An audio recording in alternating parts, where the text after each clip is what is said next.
3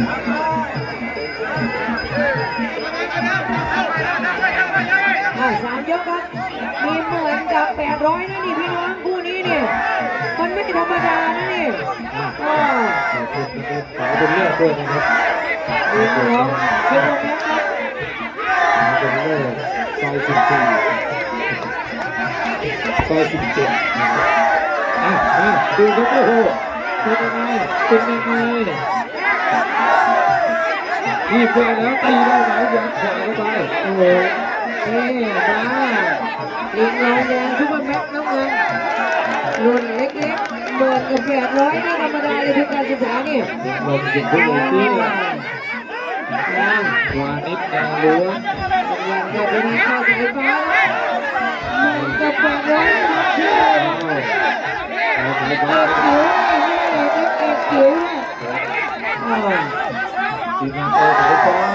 สอนนักรู้แต่การไม่ได้เราดูเลยที่เรียนลงยังที่จะไม่ได้มาเลยดูที่จะไม่ตกมาเลยเท่รู้เลยที่รู้เร็วเราวิสุทธิ์โอ้จิ๋วจ้ะรู้ไปอาวุธไม่จิ๋วเลยไปก่อนลีลาดูครับผู้ที่มีเด็กๆของเขาก็เพชรต้องแสงนี่ครับบอกตรงเลยเพชรต้องแสงกินก็เหลือเชื่อเพชรจุดทองขึ้นมาเป็นขึ้นมาเดี๋ยวเรามาจากเรื่องโชว์ยกที่ไหนนะพี่น้องยกเยอะกันนะเพชรต้องแสง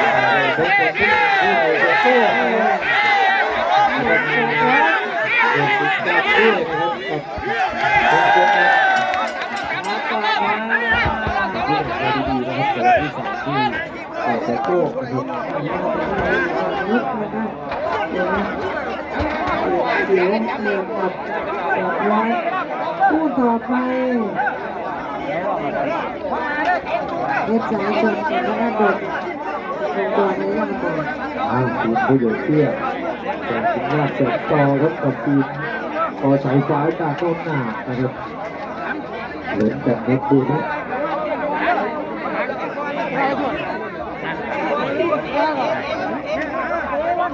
ผู้ต่อไปก็เป็นผู้ใหญ่เตี้ยเว็บไซต์ชมกันก็น่าดู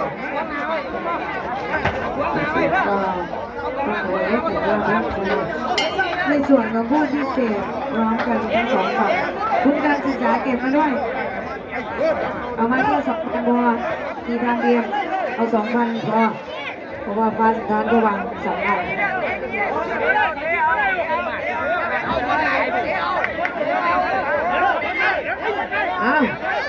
รุ่นจิ๋วพี่น้องจิ๋วแต่แจ๋วยก2 ยก 3 ย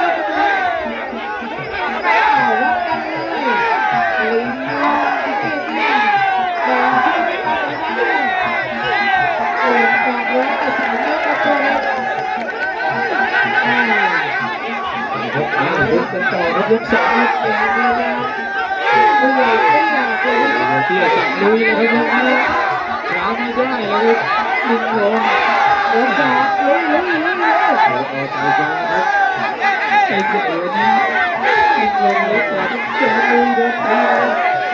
รุ่นจิ๋วผู้ใหญ่เตี้ยสั่งต่อจิ๋วแต่แจ๋ว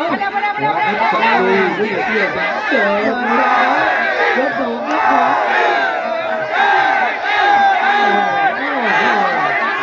ไม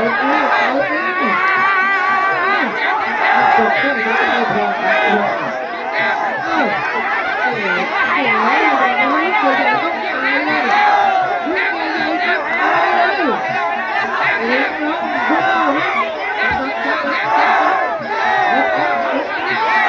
โอ้ยกสอง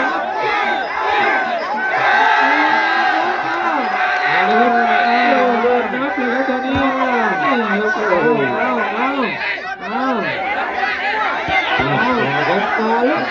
ลุยได้หมดเลยลิงเลยลุยกันเสียลูกมันจะลุยได้หมดนะครับผู้ใหญ่ที่ที่สุดครับแต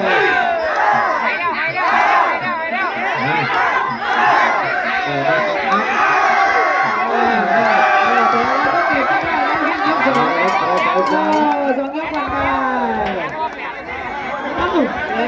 ยกระนานี่หากม้อหมาขนาดที่มันดูที่เกิดดูสะบัดนี่หากม้อหมา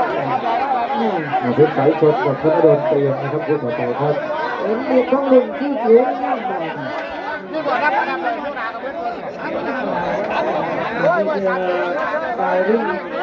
พิชิตการเดชอุดมครับเสือไทยนะพิชิตการเดชอุดมโดยปาเตี้ยเทศักดิ์หลักสิริแต่พิจารณ์โดยตู้กระจายไทยบรรยากาศนะครับวันนี้ที่จอดรถจอดลาที่ว่าเวทีของเราเนี่ยโอ้โหสถานที่กว้างขวางสะดวกสบายในสวนอาหารสุดยอดเลยพี่น้องผ่อนคลายบรรยากาศอาหารอร่อยๆเพลงเพราะๆอย่าลืมนะสวนอาหารฟิชชิ่งพาร์คเดชอุดมบริหารงานโดยต่อเตี้ยบริษัทได้เลยพี่น้องเราตั้งใจมาใช้บริการก็ได้ยกต่อไปกับยกสุดท้ายครับจิ๋วแต่แจ๋วครับอีกหนึ่งยก10,000 กับ 800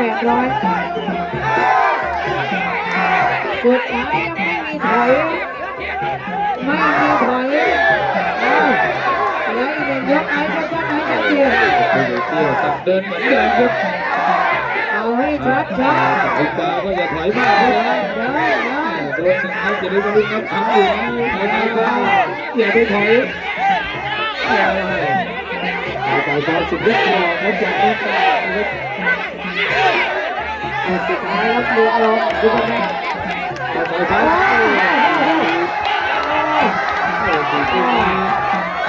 โอ้ไม่มีเลยก็ได้โอ้โหที่เหลืออยู่ สายฟ้าอย่าถอยบอกว่า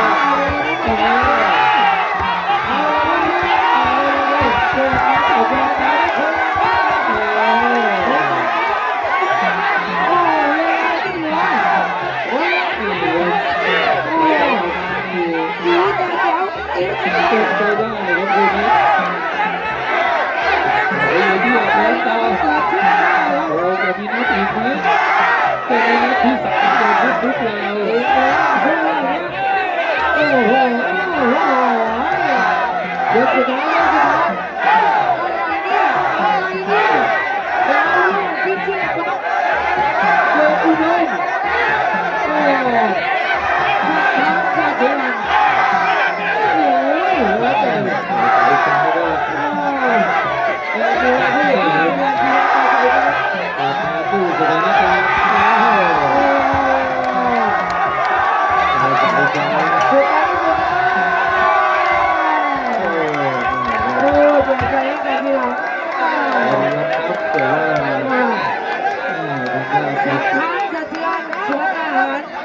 ฟิชชิ่งปาร์คเดชอุดมเลยครับคู่นี้โอ้